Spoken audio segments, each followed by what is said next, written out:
welcome back to Play the Hits. I was thinking, do good evening or welcome or just a because it's Thanksgiving. How's Gobble it going gobble, tonight, bitches. Chris? We're here going to play some NieR Automata. That's really what divides the fandom more than anything is how to pronounce that. I mean, there's a correct English pronunciation, right? It's automata, right? Automata. Okay, good. That's how I usually say it. Sweet. I mean, like how I would pronounce any other similar word. But hey, happy Automata. Thanksgiving, Sparks. Hey, glad to have you with us, Sparks. Let's see. All right, so my controls should still be good. All right.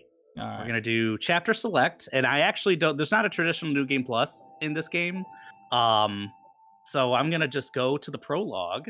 Yeah, I mean, this is like an 80-hour game, so let's just get the beats here. Yeah, let's see. Confirm. Max, did you enjoy any turkey today? No, I could have. I didn't. I was working today. Okay. So it was just like at ERC, 12-hour shift. They did provide stuff for us. But there was like 8 pre-packed like dinners. I didn't know when the other like counselors and stuff were going on break. I didn't know how many people were actually working. So I was like, I'm just going to go to Subway. I got a turkey sub is what I got. But apparently it was pretty good. They had candied yams, macaroni and cheese, mashed potatoes. No turkey actually. They had ham. What the fuck? Which is like, I don't know. Some people prefer that. I do like turkey.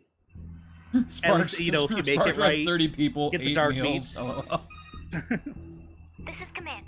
Your squadron come in. All right, so you ever played Ikaruga? No. This is basically that. Oh, okay. No. All units confirmed. Sometimes you do have times where they'll put you in a plane, and you'll do stuff like this, but no. For the most part, it's typical, like, Platinum Games fare. Yeah, like hack and slash, kind of. Which is, I played this before I played NieR, like the original on the PS3. That game's a lot slower. So NieR, if I recall correctly, was a spiritual successor to Drakengard? Yes. So the only one I've ever really played is Drakengard.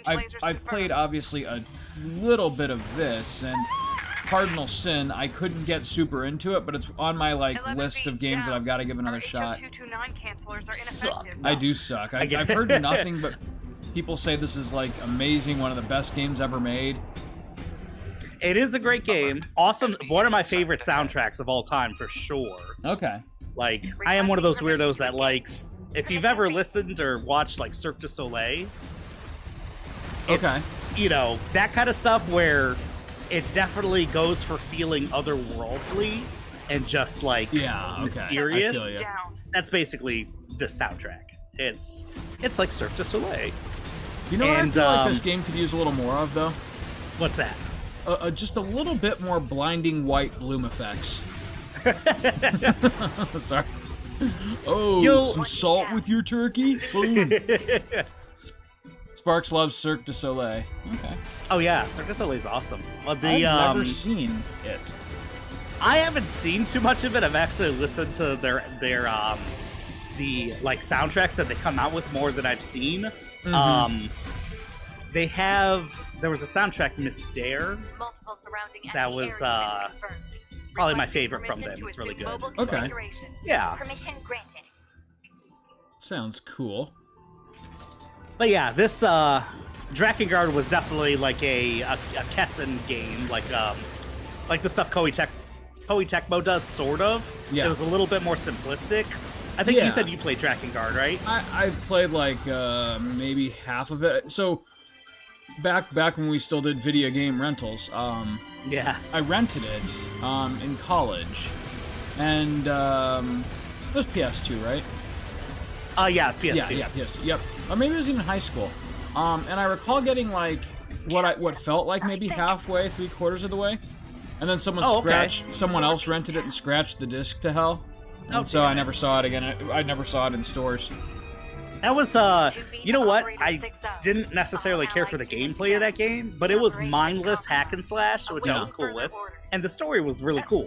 Yeah, where the dude, like, cuts out his own tongue to attack with the dragon. Was that Kime? Yeah, Kime. Yep. You can find his weapon in this game. Oh, really? Yeah, but, Sparks, that's rough. Yeah, it is. A little bit. People in the... Dude, I don't know if it was just our, family video, or if it was like every video game rental place, but people fucking mistreated the discs, like, for sport. They did. It was like never a problem with the cartridges, but as soon as we went to disc, it was like people. Yeah, well, I mean, it's hard to abuse a cartridge. Yeah, for sure. But yeah, like, they would just like, I don't know if they were like wiping their ass with the discs or what, but it was not good. Like PS1 and PS2, I think I had a little bit better luck with PS2, but Drakengard, not so much. Like I cannot tell you how many games over the years I rented from that fucking family video and had to return, just being like, hey, I fucking can't play this because someone took a pocket knife to it. Oh my god. Yeah, I think some people like just literally it wasn't even they were like not careful with it, they vandalized it. Yeah. Right? Like you can always tell like when someone just, you know, is really lazy about loading their games into their PlayStation versus who's just being an asshole. Yeah. Ow. Speaking of assholes. Damn, I thought you were level 99. Now that I think about it, I think the enemies might be level 99 as well, which is funny. I was gonna say it kind of looks like they might have scaled to you, but yeah. Okay, so one thing I've always wondered about this game: explain the freaking Lolita French maid outfit. Let's see. This is kind of like Kojima's description of Quiet. It's like, oh, once you know the real reason, you're gonna feel like a pervert. Yeah, right. Yeah, I think like officially they don't say so in the game, but it's like. Actually, what did they say? Because the thing is, I'm thinking about why these androids were made, and they are combat units, like. But I think it was something like they were based off of like pleasure models or something. Yeah, right. So. The pleasure combat models. Awesome-o, are you a pleasure robot? It's the perfect disguise. Well, you're horny. She's gonna kill you. What's the little familiar you have there too? He seems to be doing plenty of the lifting. Your pod. So yeah, he'll constantly just be shooting stuff. He just keeps the suppressing fire going. Basically, okay, so I do remember this part. I did go through all the beginning of the game. Yeah, I remember. Yeah, I think you went through the whole factory. Yes, because I think I was there. I made it out to kind of like the first like open area, kind of. It sort of felt like a desert. Oh, okay, you got to the desert. Gotcha. Oh, they haven't introduced me to that mechanic yet, but they will soon. Little laser. Oh, okay. That's literally what they were talking about. All right. Laser. Use your zappy gun to stop it. Okay, yeah, this is going kind of quickly. Yeah. Because I'm powerful. I'm also assuming whatever optic sensors she has have nothing to do with her physical eyes. Better make sure he's actually dead next time. That was dangerous, man. None of the blindfolds mean anything. Like, if they take them off, they've sinned against God, or... No. 2B, right? I mean, I'm sure there is something, but they don't really explain that either. Support. And if they do, I totally fucking forgot. It's just like before the robots took over and society collapsed, the person making these units just had a real, you know, Lolita fetish and for it. I guess we have to find the target then. Yeah, so whatever the official reason is, the real reason is Yoko Taro is a perv, so... Yeah, right. I'll work my way... And don't get me wrong, I appreciate the style. It looks cool. Like, but that's... Yeah, the game oozes style, for sure. Yeah. Sparks writes, I met Asimo many years ago, when him going up on pre-programmed steps was a big kind of thing. Okay. Oh, I have... Nice. Okay, I have that, too. Yeah, I have everything. All right, cool. I forgot I could do big shots. You're just playing through this like early part of the game where you're supposed to have nothing, but you have everything. Basically, yeah. That's awesome. Wait, but where's the... Do I have a shockwave? I do have a shockwave. I want you to like fucking one-hit a giant robot for me. Wait, so do I have all my weapons?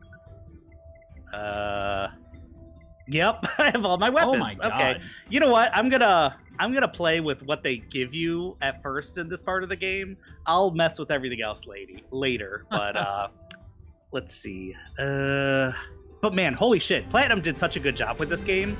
Like all the different animations, like just hitting one freaking button, two button, like how they look. It's satisfying it's for awesome. sure. Yes. And I just do have to combos. ask you one thing though: the fucking what's that? menu. Is there a dark mode theme? No, there is not. You open the menu, you're fucking going blind. There is no dark mode in the future. Nope. Because everyone's eyes are covered with the damn bandanas. Also, gosh, the only way they can see through those set up? bandanas is to have everything just be blinding white. I don't have a mini map. Okay, yeah, we'll go this way. There we go. Nailed it. There's no mini map in this game? There is. I just don't know why it's not on. Maybe again in the beginning. You know what? I wonder if I have the mini map off because of the chips. Everything like your health, enemies' health, everything like that, you have to equip. The story hasn't merited it yet. Hey, wouldn't it be great if you could see where you were going? Oh yeah, so set type B. I'm sure that I was on some weird shit. Let's see. So equipped chips, OS. You have to have that one, or else you'll die.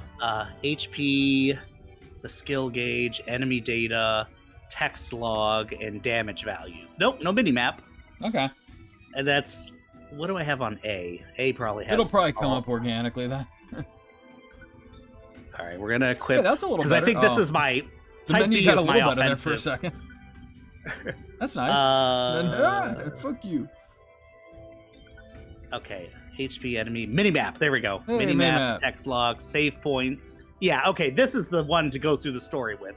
Type B, I think I had equipped to like go kill bosses and go shit. ape shit. Yeah. Dude, no, like looking at the all the gear and everything that you have and like your end game stats, like whenever I see you and Nick play a game, like I'm always keenly aware that we have just like very different philosophies on games. Oh yeah. Like I will play a game to like the end of the story. If a game is like truly special to me, I will play the end game content. I've 100% completed maybe like 3 games ever. Oh yeah. Wait, but I feel like you would. I know Spider-Man was one of those games. I feel like I don't count Spider-Man because it was so easy to do. But like really, it was not a time commitment. I 100%ed that one because there wasn't. It's a wonderful game and it's really fun to play. But in fact, both of them are. But there is no challenge in either of them outside of like 100% completing and doing hard mode. Yeah. Like they're just kind of easy games, but they're really fun and incredibly satisfying to play. But like even if you do the second or third playthrough on hard mode and 100% the game, you're still looking at maybe 30 to 40 hours total. That's true. It's not too bad. And it like, is just a regular, like, normal playthrough is, like, 12 to 20 hours or so. And so you're, with a game that fun, you're going to be hungry for more, which is why I did it.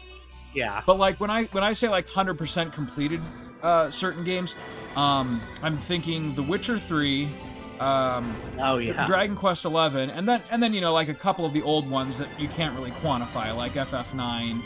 And, yeah.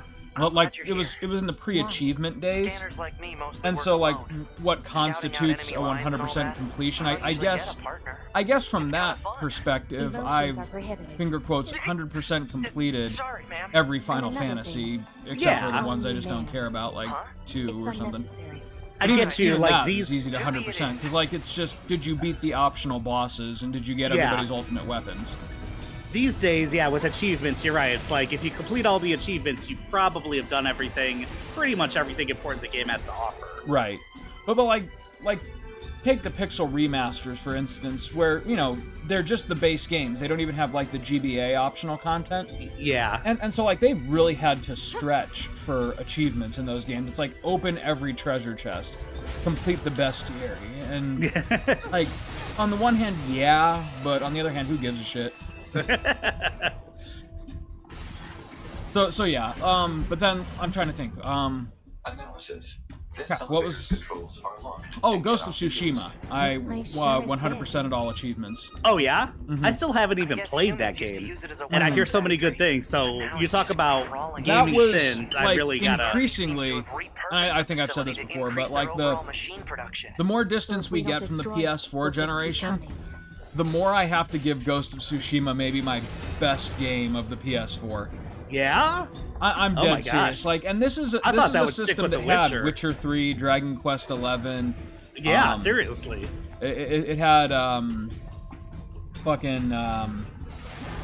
well, Spider-Man, obviously, but as much as I love that game, I wouldn't call it my favorite ever. Oh, it had Persona 5. Good lord. Yeah. I mean, like, the PS4 was so chock full of like really good games and really good RPGs. But there was something really magical about Ghost of Tsushima that just managed to steal the show for me. Okay. And that came, like, that was after, that was right at the very end of its lifespan. Like, that... It was, yeah. Technically speaking, that game was like a PS5 almost. Game that they downscaled to make work on the PS4. But, yeah, so... But anyways, going back to my original point, though, like...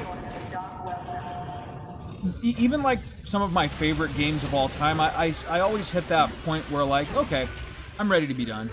And like, it doesn't matter if like I've even come close to like doing all of the optional content or anything like that.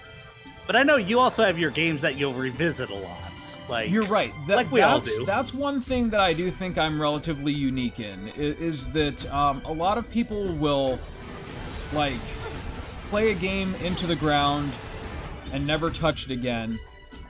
I weirdly... You got a lot of people that sell their games immediately when they're done. Fucking weirdos. To me, like, if I've beaten a game, that thing is a trophy on my shelf. Yes. and odds are, if I liked it enough to beat it, I'm probably going to revisit it at some point. Like, like, just this year, I got into the whole Anbernic micro handheld scene just to revisit a bunch of PS1 classics that I beat back in the day and haven't touched in over 20 years. So like, for instance, this year I've rebeaten Lunar Eternal Blue, Xenogears. I did a random-ass playthrough of FF7, but that was on the PC mod version. Did you play through that all the way? Yeah. Sweet. Yeah, I mean, it's the same exact game. It's just got the really shiny graphics and the slightly better fan translation. But it was still worth doing. But then, let me think. I did Tales of Destiny again, and did I do another one? Let's see, you said Xenogears, Lunar, was it Lunar 2? Tales of Destiny, FF7. No, I think that was it. I mean, like, that's enough, right? Those are big RPGs, seriously. But... In a year that's already chock full of brand new RPGs. I know. And that's the other thing, though. Like I said, it's just kind of like this difference of philosophy where, like, you know, there's new games that I'm really excited about, but, like, when I get the itch to, like, revisit one of my favorites or, like, a story that meant something to me, like, I just put them on hold for a couple of weeks and just do that instead. Yeah. Which, on the one hand, you know, I enjoy playing the games, but on the other hand, it's like, I've laid down the money for these, like, premium new experiences that, like, you know, who knows, could one day become some of my old favorites that I revisit. Yeah. But they're not getting my time until, like, it feels right. Should we check it out? And yeah, there are, of course, a lot of, like, great games these days, and I would agree, PS4 was, like, the renaissance again. Dude, PS4 just knocked it out of the park. Like, that was my favorite console generation since the PS1. For sure. And I feel like, yeah, it's gonna stay that way, probably, because there's been a lot of great games in the last few years, but it was just the consistency of AAA game after AAA game that was just like, holy shit. Like, and to be fair, we're still getting a lot of good games right now, but I'm gonna be honest with you, like, I almost hate to say this, I kind of wish I didn't buy the PS5. Yeah? What's that? Just because, it's nothing wrong with the PS5 itself, like, what I have for it, I enjoy, but, you know, I upgraded the PC last year, and physical games have just become so meaningless that if I want to buy a new game, I'm going to buy it on the PC. I get you.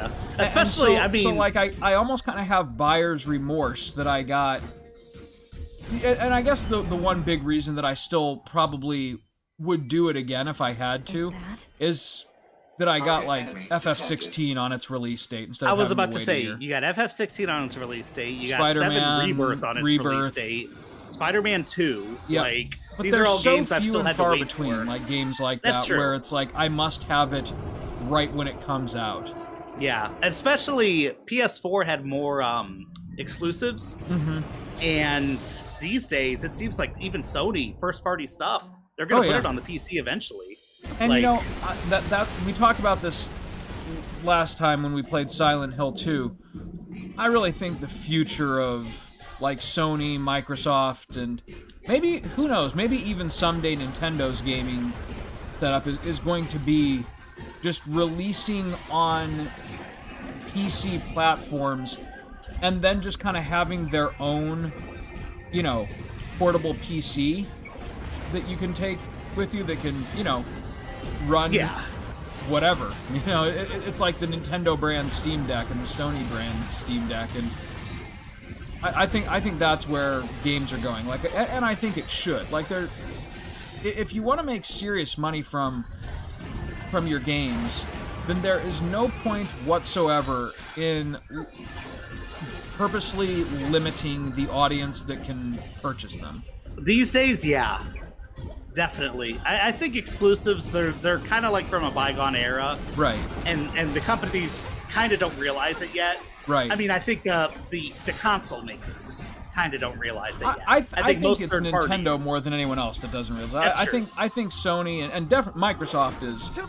Even though I'm not an Xbox player, I give Microsoft a lot of credit because I think they were kind of the first to realize that, hey, if we just make Xbox a service instead of a dedicated console, we're going to get a lot more money out of people who are playing on PC.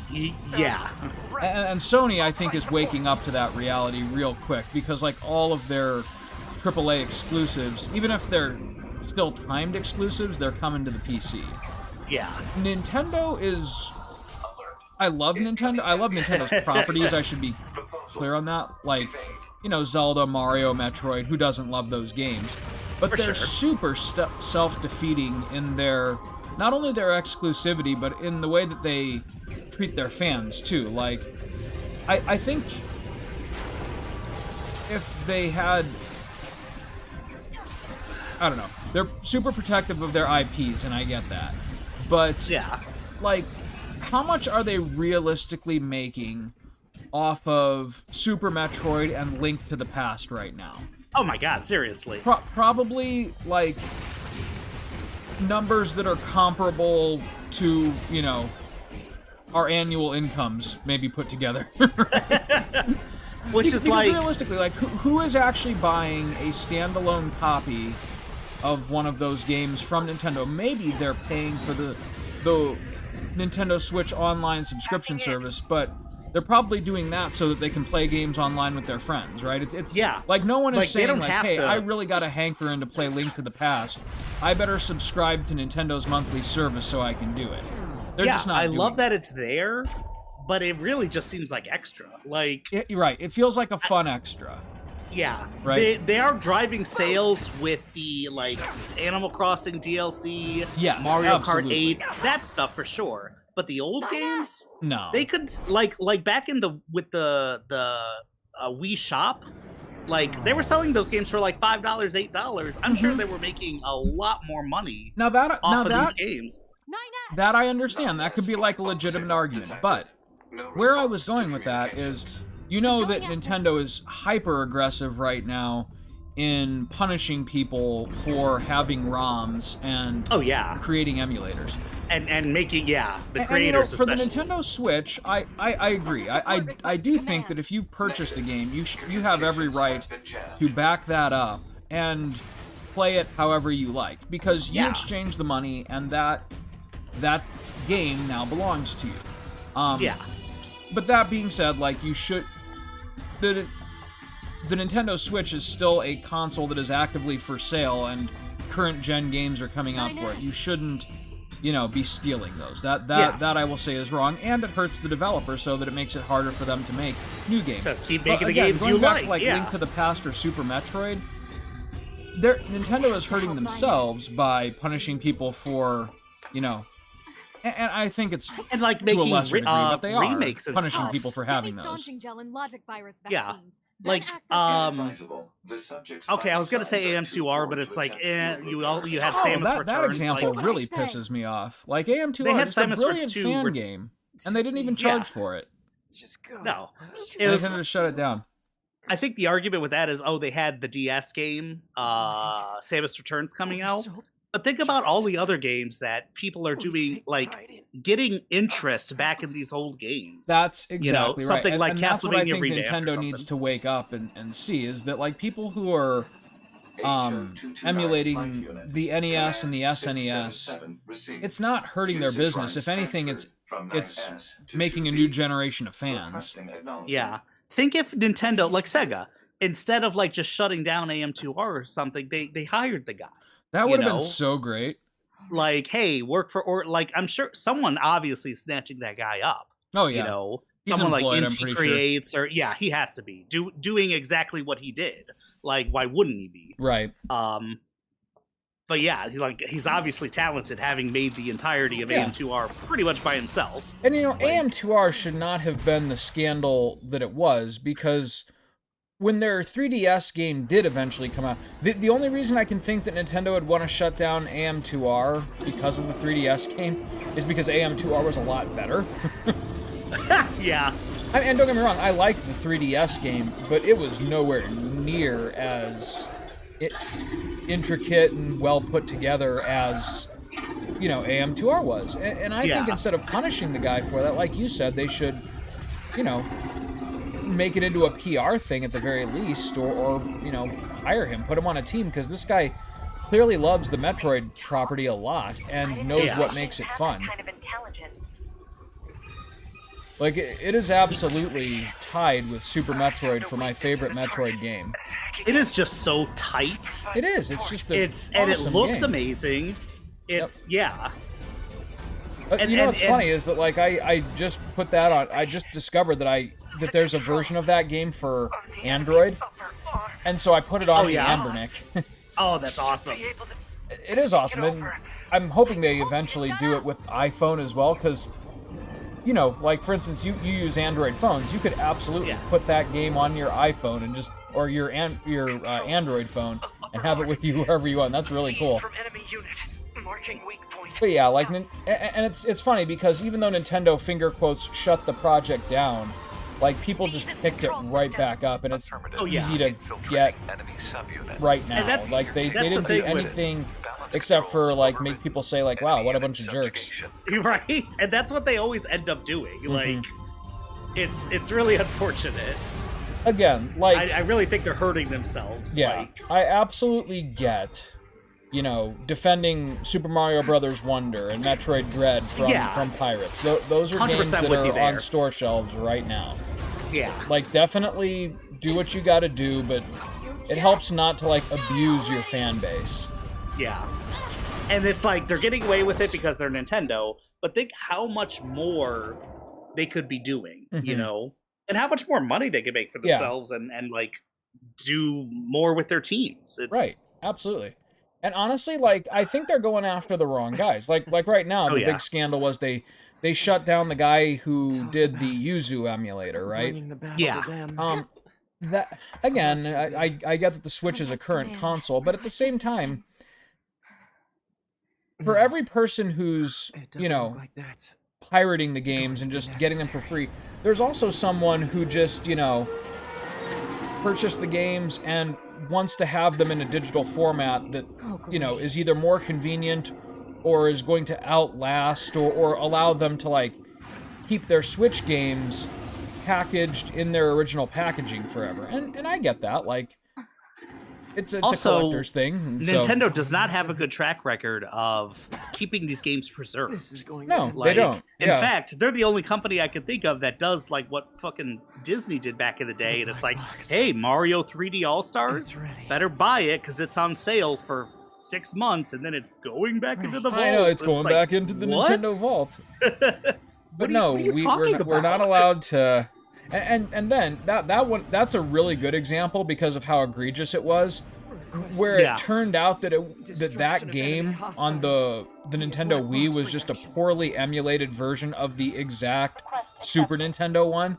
Like, to the point where it said that it was released in, like, 1994 or whatever on the game. Truly. The honor was that was really bad, I remember. It's... Yeah, and think about, like, 3D All-Stars, where that is the only way you can play Mario Sunshine in widescreen, and it's an official widescreen, version of the game. But hey, if you didn't buy it within those 6 months, well, tough luck, Yeah, right. And it's just like, oh, you want to emulate it? You want to like Cube Sparks. use hacks to make it widescreen and stuff? Well, you might get sued. Yeah. Well, and that's the other thing too. Like, people, the fans are so dedicated to, Zelda and Mario games that they want to take these like old classics and give them like a modern coat of paint so that more fans can enjoy them. And that's a really cool thing. Like, why punish them for that? Yeah. And again, the answer is because, one, they're hyper protective of their IPs, but then two, they might have like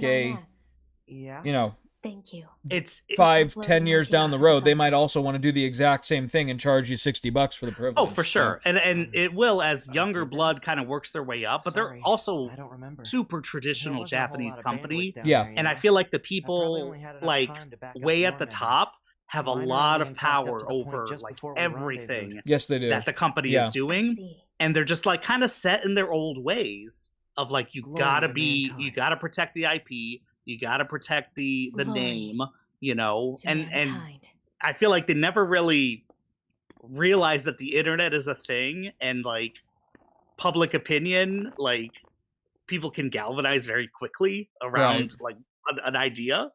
Let's see. Yeah, we're going to do save number 3. Whoop. Damn, you have crushed this game. Oh yeah, doing the chips and everything it's a lot of fun because basically 5012 AD. There's a chip for like to make your strong attack stronger, or to make your charge attack stronger, or add a shockwave to your attacks, blah blah blah, all these things, or slow down time when you dodge. But each chip has a cost, and there's also like a strength value to them. Okay. And as you get farther in the game, like halfway through the game, you can buy some of the strongest chips in the game.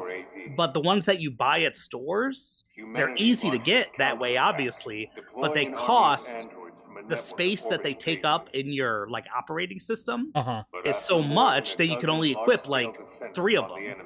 And the other way to make these strong chips like much stronger is you get lower versions of them that enemies drop, and as you get the same ones, you can fuse them together to make the next level of that thing. Cool. But the thing is like each chip, it can have like shockwave +1 and another shockwave +1. You mix those together, you get shockwave +2. Okay. But you have like 5 shockwave +1s, and one might be like, hey, this is going to cost you 4 spaces. Right. And this one, all the way on this other end, shockwave +1 is going to cost you 13 spaces. And it's like, okay, it's very rare to get one that only takes up 4 spaces. But if you mix like a 4 and a 10, you get shockwave +2 that takes up 7 spaces. And so the trick is to constantly mix ones together, but only take up a few spaces, so that you get up to like shockwave +9 that only takes up 12 spaces. Oh my gosh, rather than 30 spaces. And it's it gets crazy that way. So by far the most important skill to have in this game very early is enemy drop rate up. You just want them blowing up and dropping like 10 chips each time you kill an enemy. Which you can see I probably still have that on because enemies are just like falling apart and you can pick up all this shit. So that kind of identifies like another thing that will make me, just play a game through the end of the story and then never touch it again.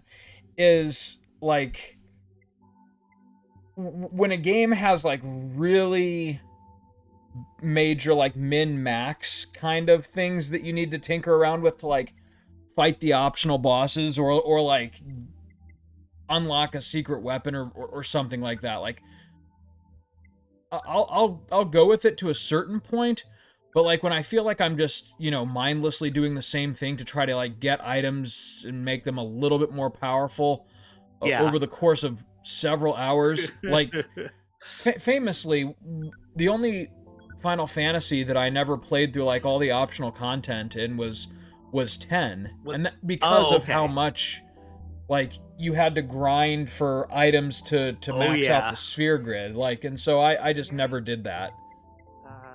Hello.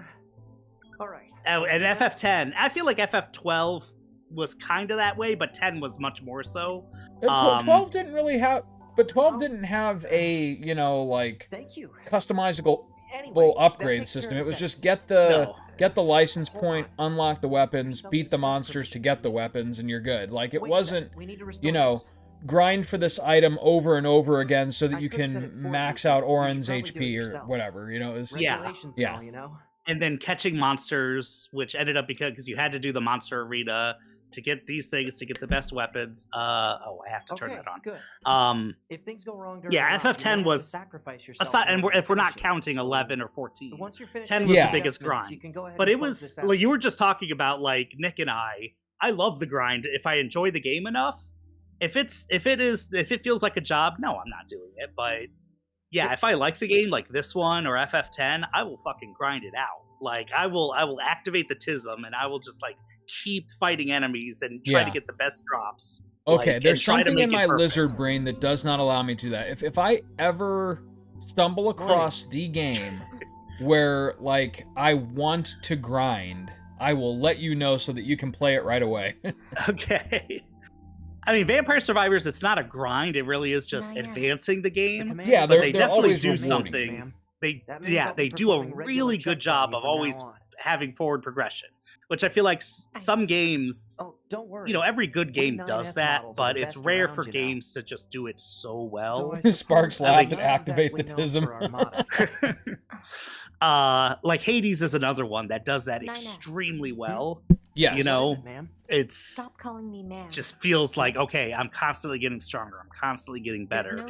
And there's like that perfect mixture of the game giving you a nudge and giving you help, but also you like getting better on your own. The commander was calling for you. Yeah, but at least that's like the core gameplay mechanic, as opposed to like FF10, where again, like you have like a really solid sense of progression all the way through the story, but then when it comes time to do like the optional bosses, it's not just like, you know, level up a few times and make sure you have the best gear. It's again like grind for these spheres so that your stats are where they need to be for these bosses. And then, like you said, like there's the monster hunting mechanic, which I didn't find too bad. Like I did a couple of the monster arena fights, but like when it came time to like prep for the Dark Aeons and take on Penance, I was just like, you know, I really don't want to spend 140 hours doing this. It was almost egregious because FF7 was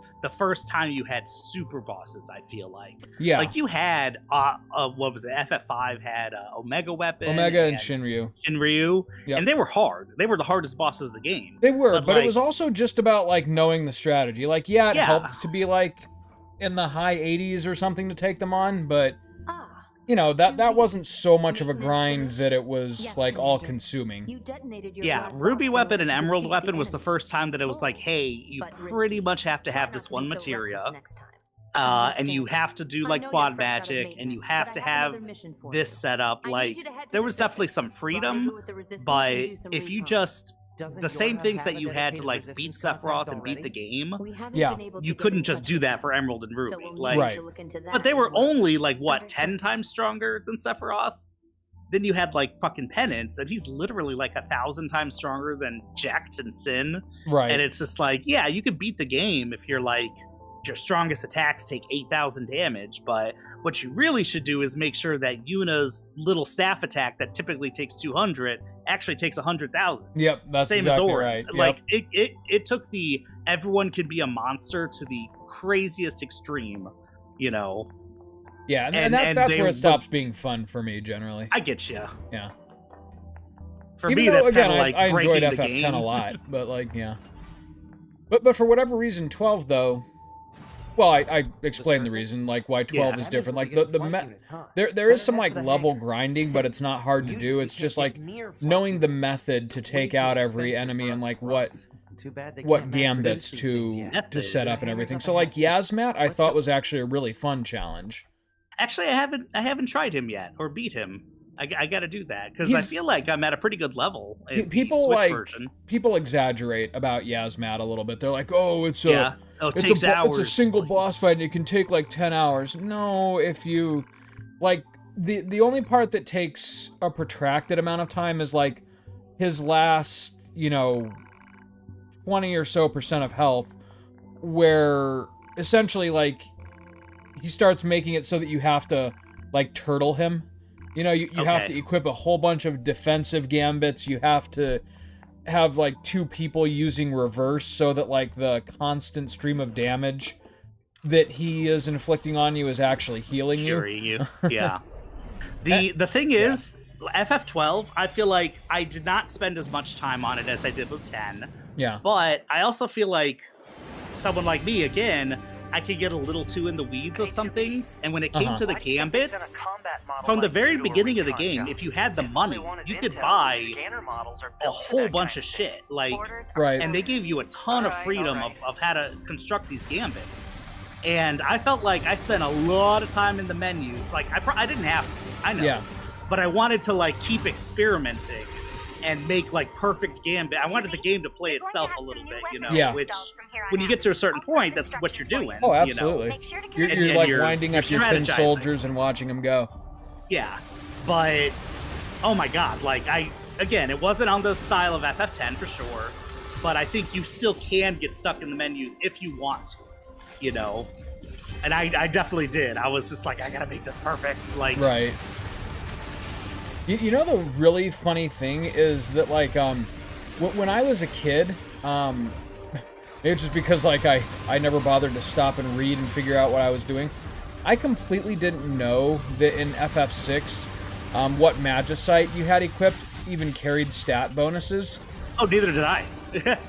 and that was actually really nice, because I never spent a whole lot of time in FF6's menu. As an adult, like, I can't possibly let Realm have as high of an attack stat as Sabin, so I have to make sure that they have the right espers equipped.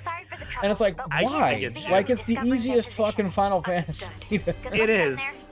You could totally not know what you're doing and make your way through that game relatively easily. Yeah. Like, it's not a hard game. Especially, like, the Pixel remaster now, like, where they've taken out, like, the only optional bosses that the game ever had. Like, what is the point of trying to, like, play with the espers and maximize everyone's stats? It does nothing for you. You can beat the final boss at level 30 if you're good. Oh man. But anyways, yeah, so that's kind of my rant for this evening. Let me ask you this, has there ever been a game that you've really, really loved, but it went on so long that, like, when you finally got to the final boss, like, you were just like, okay, that's it.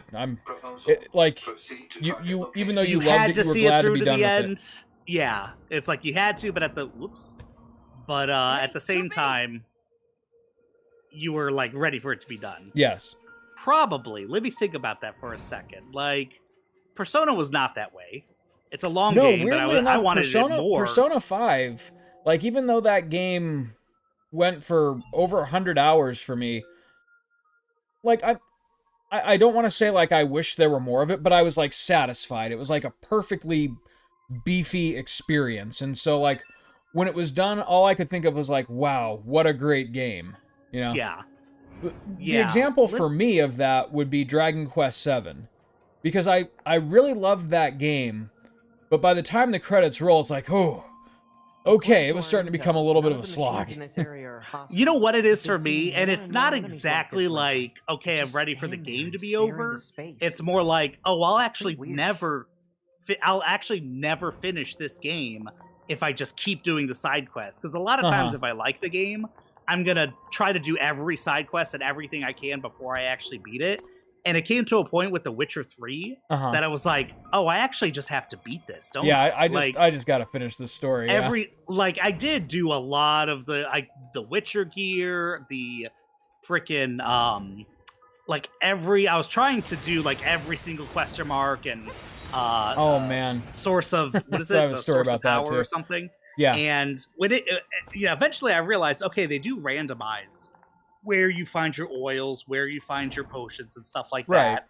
But at the same time, you get to a point where you pretty much have everything you need. And at least when it comes to weapons and armor, every single thing you're finding is kind of doesn't have a use anymore. You know, when you get to a certain point, you're just like super powerful. Right.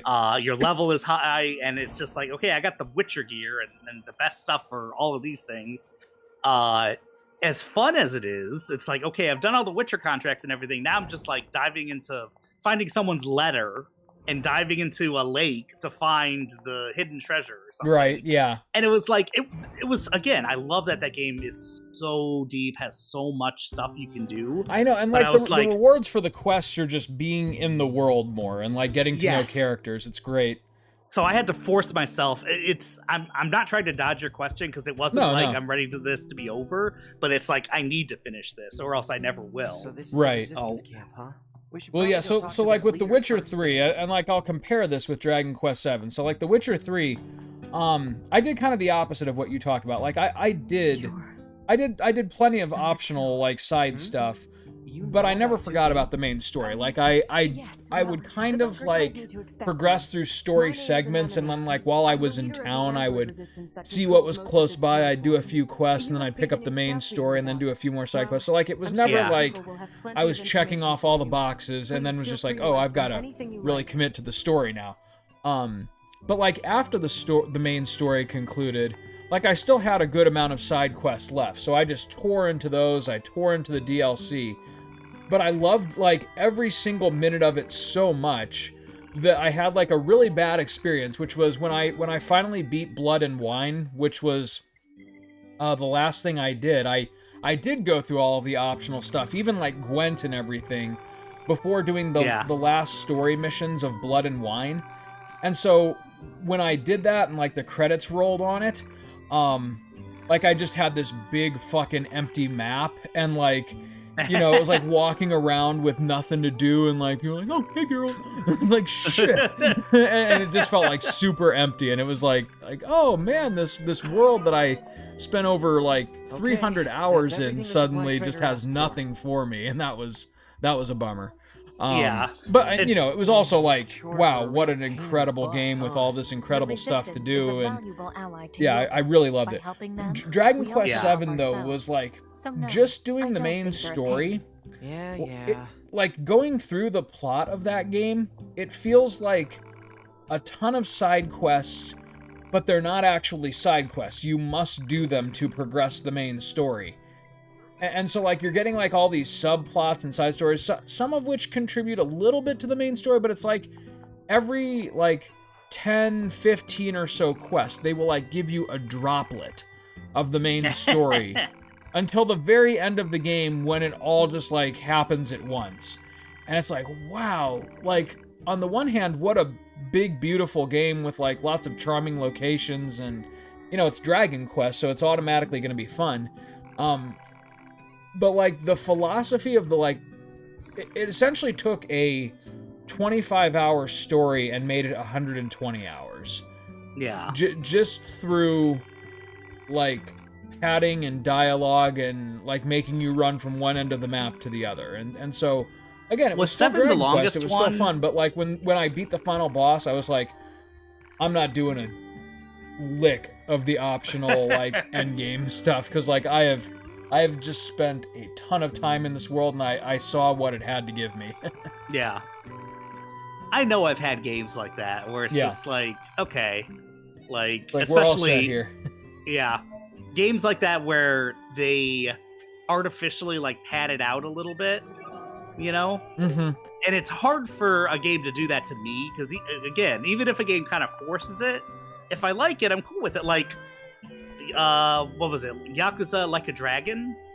You didn't have to grind, like, you had to grind maybe a little bit for the last, like, dungeon or something, like, but when it came to the optional, like, Final Millennium Tower and True Final Millennium Tower, you had to grind the shit out of that. You had to, like, grind for 20 more hours, basically, just going into the sewers and finding, you know, experience hobos and, you know, getting, like, maxing out all your jobs. Yeah, and I did a little bit of that. Like, I haven't maxed any of the jobs, but, like, I've done some side content in that, and, like, again, like, that one was, like, the main story was so satisfying that when it was done, like, yeah, I wanted to play a bit more, but yeah, I quickly started to see some of the grind that you were talking about, and was like, okay. For sure. It's like, it was like a nice beefy steak, and I enjoyed it. Now I'm done. Now I'm gonna go shit. Some things, like, I mean, there's side quests that are like, okay, this feels kind of grindy, or it feels like they're just trying to give you... I remember the days in, like, the 2000s when there would be reviews for games in a magazine, and one of the things they would rate is how many hours is it. And I'm glad that they've gotten away from that, but that definitely used to be, like, part of the value of a game, was how many hours does it take to beat. And so games started really artificially, like... making that bigger by kind of making things grindy. Yeah, and I think developers have learned the wrong lesson for that, because you can quickly get to, like, the Dragon Quest VII or, like, meaningless grind sort of. Yeah, I think style. They are dialing it back. I kind of feel like we've come to the conclusion I do not like that is kind of not grind. as important. Me either. It's and it's like, yeah, different levels of it. Like The Witcher 3. If a lot of that, diving into the lake because you read a letter, if they did that for every single, like, mission and stuff that was actually vital to the story, that would suck. You know, I think the brilliance of The Witcher 3's side quest was that no two of them were exactly the same. Like, yeah, you do dive into a lake, or you might investigate like an empty house or something, but you do it, like, maybe twice, at most 3 times over the course of a, 100+ hour experience. That's not too bad.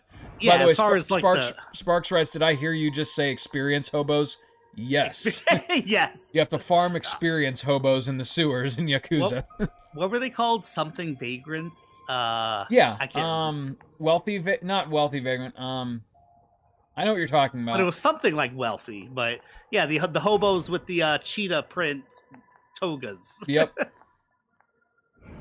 Plant life has claimed most of the central area. But big plants too. Yeah, like you were just saying, as far as just regular mandatory quests, they didn't repeat themselves so much. I mean, some things were like, okay, Geralt's investigative skills. You're gonna investigate this red spot and smell this thing and chase this scent. But it was always different enough, Yeah, and the reward for doing them was pretty immediate, right? Like, it wasn't like, oh, hey, you found the hilt of this sword, better take it to the blacksmith. Oh, he needs a special kind of iron, better go kill this monster that's guarding it. Like, it was never quite like that, where you're... Yeah, it was always pretty much just like, go accomplish the thing, or talk to the character, or find the twist, or read the journal, and then you get your story reward, which was what I enjoyed about those. Exactly. You get to the story reward, or some part of it, pretty quickly. Yeah. So it kept your interest and dangled the carrot in a good way. Yes, just in a good way. I was going to say, to be fair, that style really only worked because the writing was so good. Like, in a game with characters or a world that you don't care about or that aren't expertly written, like, I could easily see that being like, why would I ever do this side quest when all I'm going to get is a few lines of dialogue? That's just dumb. But The Witcher 3, I was like, hell yeah, give me the dialogue. Seriously. Even though I feel like the guy that voices Geralt isn't like a classically trained actor or something. He grows on you, though. I love his voice. Yeah, exactly. Yep. He's kind of, it's kind of like Solid Snake, where like in any other property it would be like, wow, this is really chintzy and bad, but that's true. Because it's Snake and because he's Geralt, it's iconic, you know.